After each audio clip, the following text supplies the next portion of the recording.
It's the Metro on WDET. I'm Robin Vincent. In 2019, Michigan's largest utility ended what's called net metering. That meant if you had solar panels, you no longer got full credit for the extra energy you sent back to the grid. So instead of getting, say, $1 worth of credit, you might get 30 cents. But in Ann Arbor, this didn't slow down rooftop solar or make it less attractive financially. Solar installations exploded there from 17 per year before 2019 to 180 per year since 2020. The secret weapon is a program called Solarize. Neighbors banding together to get group discounts on solar installations. And now it's spread across Metro Detroit. Julie Roth launched Solarize. Today, she's the energy manager at the City of Ann Arbor's Office of Sustainability and Innovations. Julie, welcome. Thank you for having me. So first things first, what is Solarize? How does it work? Solarize is a group buy program where we can bring together neighbors and friends and community groups to learn about solar and get significant discounts from area solar installers.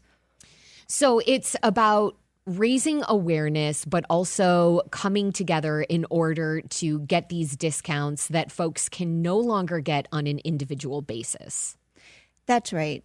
So the discount is a big part of it. We can see up to 15% reduction in costs by coming together as a group. And the solar installers are able to achieve that discount for people because they don't have to go household by household by household, educating and selling and informing people about solar. And they're able to pass that discount on to individuals.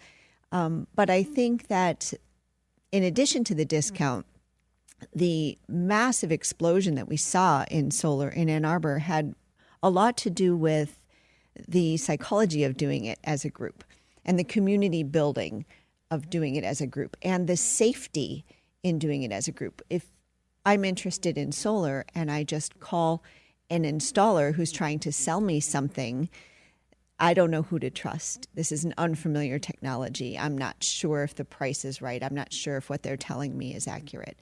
But when you come together as a group and investigate this, it adds to the comfort level. Yeah, at this point, you would think that clean energy options like solar would be more baked into our understanding of what we have available, but it still is foreign to a lot of people. So you're eliminating that with Solarize. But also, you're talking about something else, and that is how people feel like they're doing something, like they are making a step forward when it comes to something that feels absolutely intractable. And I'm talking about climate change and the fact that we know industry is to blame for much of the problems that we face today. And until that changes, there are limited options for what people can do. So you're saying Solarize gives people that sense of empowerment. Like I can do something individually and I'm doing it with my neighbors, which feels cool too. That's exactly right. If I'm trying to figure out what to do about climate change all by myself, that's pretty overwhelming and I feel very ineffectual. When I'm doing it as a community and as a group, and I can see the momentum change in my community because we're doing this together, we are making impact. We are making significant impact. I can walk around neighborhoods in Ann Arbor now and see solar, 2 houses down, solar, the next house, solar. It is making change. And the biggest indicator of whether a household gets solar is whether they have a neighbor with solar. So this is sort of the good kind of viral in terms of adoption. I would also say that there are so many co-benefits to solar. It's not just about, well, for me, it is very much about climate change and producing energy that's clean and not damaging to the earth. But it's also a financial benefit. It pays itself off. And then you're just, as long as you're in your home for 10 years or more, you're actually saving money by getting solar. Without taking us into the financial weeds of this, explain that. Explain the financial benefit. And, you know, right now I live in a small flat and I'm paying anywhere from $150 to $250 a month for gas and electricity. What do you think my solar would be costing? Yeah, it's a great question. So we've all seen our utility bills go up and up and up and up. And we see the investor-owned utilities come back for rate increases again and again and again. And all of us feel it.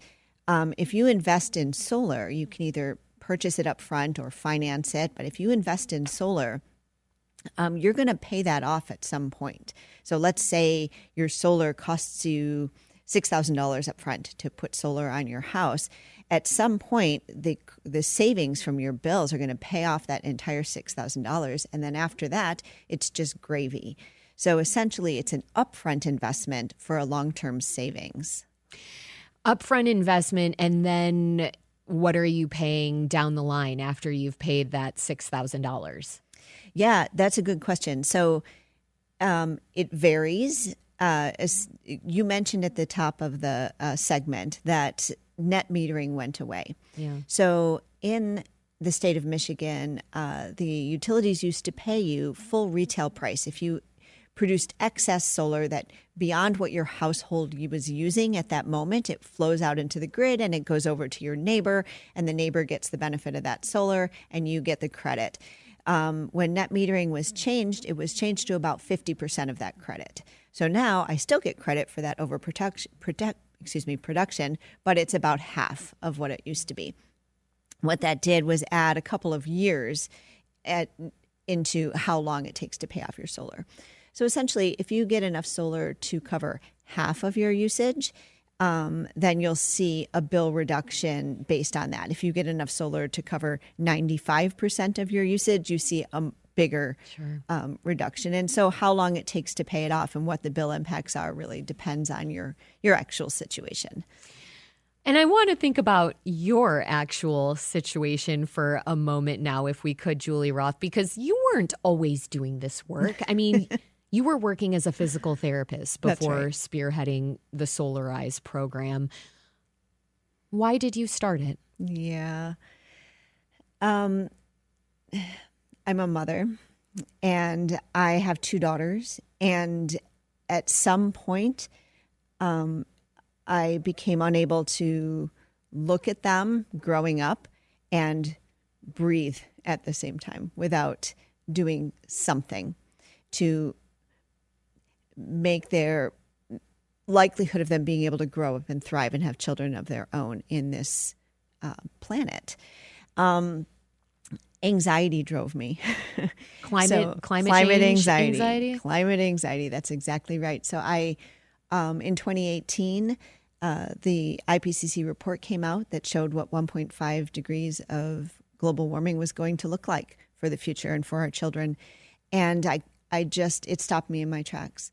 So I started doing things that I thought might be useful, like getting solar. And in the process of getting solar, I was encountering a lot of barriers that I think were not unique to me.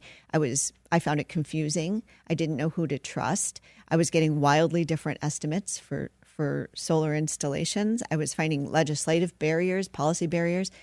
And so I started working with the city to mostly complain about the barriers I was finding and seeing what could be done to help.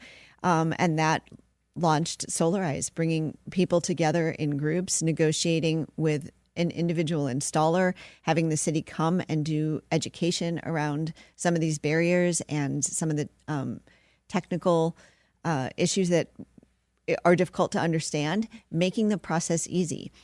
The first group buy that we did was held at my house right at the end of 2019, right before the pandemic.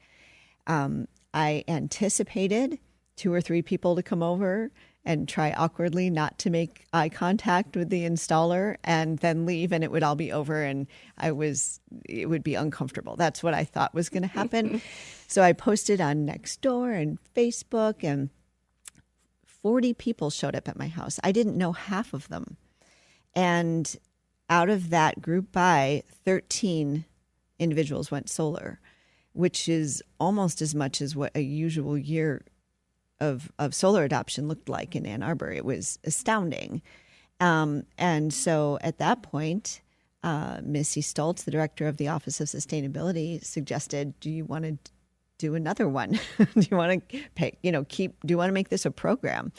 So I talked to someone who had participated in that group buy, asked if they wanted to pay it forward, invite their friends and neighbors and house of worship group and people they knew into a group buy to talk to the solar installer and learn more and get discounts. And they did.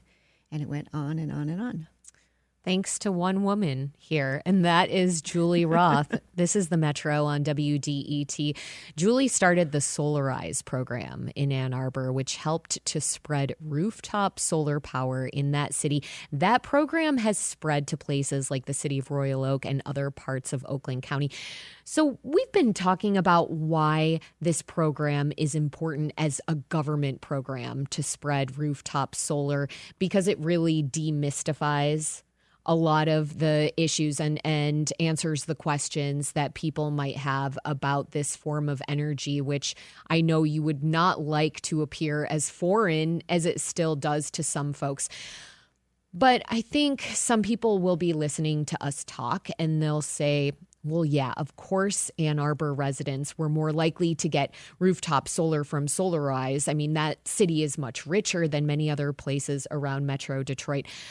What would you say to someone who believes that rooftop solar spread in Ann Arbor because more people there have money to spend? Well, I would say there's some truth to that, especially with early adopters. And but the good news is that the more early adopters are, the more the cost drives down. And at this point, if you compare the cost of solar now to the cost of solar 10 years ago, you wouldn't even recognize it.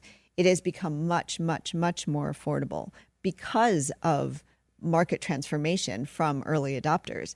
So I would encourage people to take a look. Even if they don't have upfront capital, we have an amazing institution here in Michigan called Michigan Saves, which is the statewide green bank. And they provide low-interest financing for people to do energy efficiency improvements, which includes on-site solar. Okay, new homeowners, that's called Michigan Saves. We know that Michigan is doing a lot of things right now when it comes to clean energy, trying to promote it, preserve it, expand it. But meanwhile, at the federal level, it's a much different story. I mean, the Trump administration ended tax credits for non-commercial rooftop installation. How much of a hit do you think Solarize installations will take because of this change? Yeah, it's not ideal. I think one of the amazing things about working locally to affect change and improve our communities and fight climate change and improve resilience is that we can weather storms of federal administrative changes and policy changes and just keep doing the work on the ground in our local communities. That is not to say it doesn't have an influence. It definitely has an influence. The tax credit went away. I'm seeing solar installers work on creative financing themselves to try to keep costs down for folks. We haven't seen a slowdown yet in Ann Arbor. I think it's too soon to say.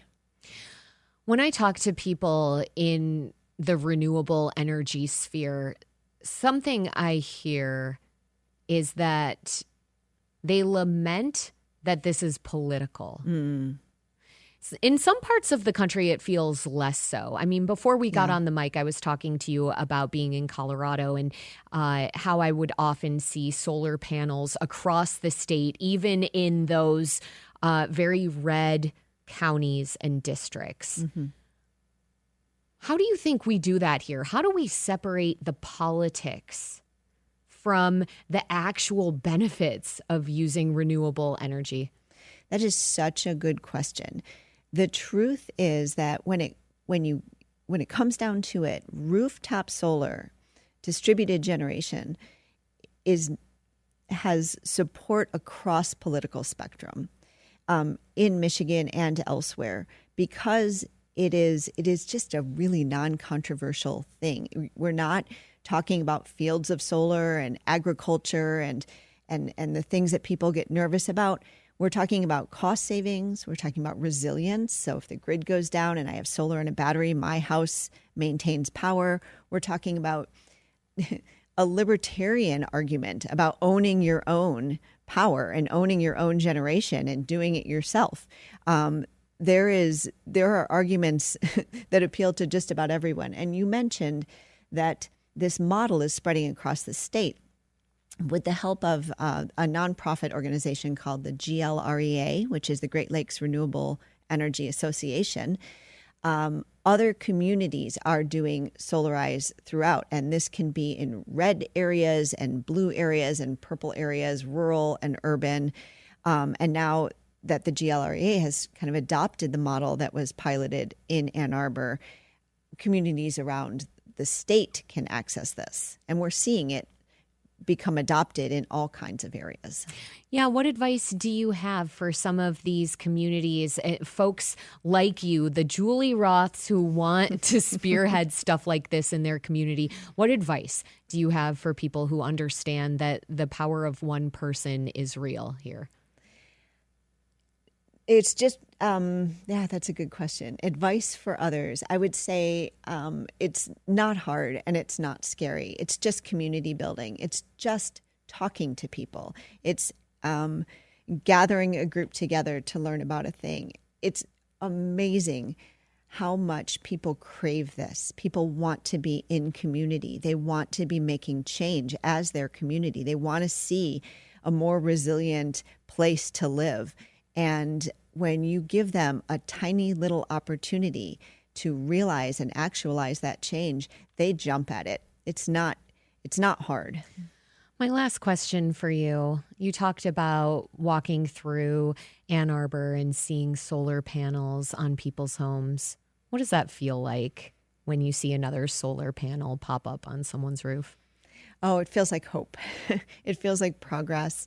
It is what keeps me going and keeps me in this work. It's the physical manifestation of, yes, we can change things. We are changing things, and we're doing it together. And it counters all of the sort of negative news that you can wake to every morning. Julie Roth is the energy manager at the City of Ann Arbor's Office of Sustainability and Innovations. She started the Solarize program, which is spreading all over Metro Detroit. Julie, thank you. Thank you so much.